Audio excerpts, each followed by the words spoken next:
She longed for the kind of touch that could stop time. The kind that made her forget where she was, who was watching, and what might happen next. A hand at the small of her back sent warmth through her bones. Fingers resting on her hips, steady, claiming, and the trail of a touch along her collarbone left her breathless. This wasn't just a gesture. It was an invitation. Men who understand this don't chase. They don't beg. They hold the moment with nothing more than their hands.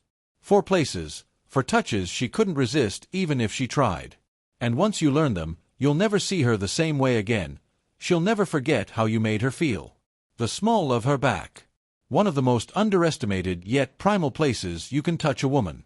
Why does it feel so powerful? Because it sits at the crossroads of safety and seduction. When your hand rests there, just above her hips, just below her waist, it sends a silent message. You're with me. I've got you. It's subtle, not aggressive, yet undeniably masculine. Women feel it. It creates quiet tension in her body, a mix of emotional comfort and physical awareness. Close enough to feel intimate, far enough to feel protective. When done with intention, this touch isn't about possession, it's about presence. Think about it, guiding her through a crowd with your hand there. Leaning in to speak while your palm rests softly at her lower back. Standing behind her, grounding her with nothing more than that single point of contact. It's simple, but it speaks volumes. You're safe. You're seen. You're mine. Many men ruin it by overdoing it, making it obvious, awkward, or rushed. The small of her back responds to quiet confidence. A steady hand. No hurry. No need to prove anything. The truth is, women don't just respond to where you touch them, they respond to who you are when you do it. A man who can touch the small of her back with steady, unwavering presence is a man she will never forget. The curve of her hip. There's a reason this touch feels different. It's where femininity meets steady strength. Placing your hand there isn't just a touch, it's communication. Unlike holding her hand, polite, or touching her face, openly romantic, touching the curve of her hip is primal. It bypasses words and goes straight to instinct. It doesn't just say I'm here, it says I'm leading, and I want you here with me. It's an anchor.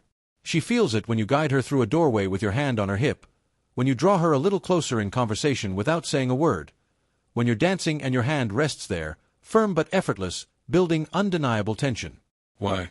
Because the hip is symbolic, it's where intimacy begins, but doesn't fully claim.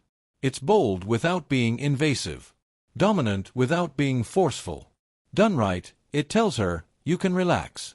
I'm in control. But here's the catch, this spot tests your energy. If you're anxious or unsure, she'll feel it instantly. Too aggressive, and she'll pull away. Steady, calm, intentional, she'll melt into it.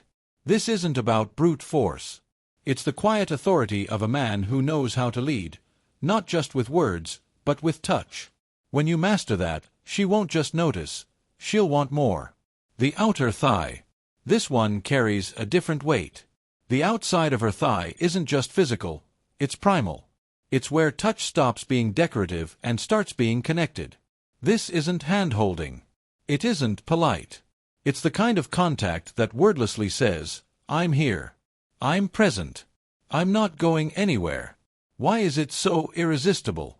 Because it lands in the space between safety and claim. It protects her while walking together, steadies her when sitting side by side, and hums with an unspoken charge. You're with me. Imagine this, you're next to her in the car, at the bar, or on the couch. The room hums with noise, but your hand rests on the outside of her thigh. Still, steady, not moving or squeezing. Just there. And suddenly, the noise fades. That single point of contact becomes its own conversation. She doesn't have to perform or overthink. Your presence is enough for both of you. The power of this touch is simple. It bypasses her mind and speaks straight to her body. Not because it's invasive, but because it feels natural. It doesn't grab or grope, it grounds. And when a man can ground her like that, her defenses soften. She feels safe enough to be vulnerable, yet alive enough to feel desire.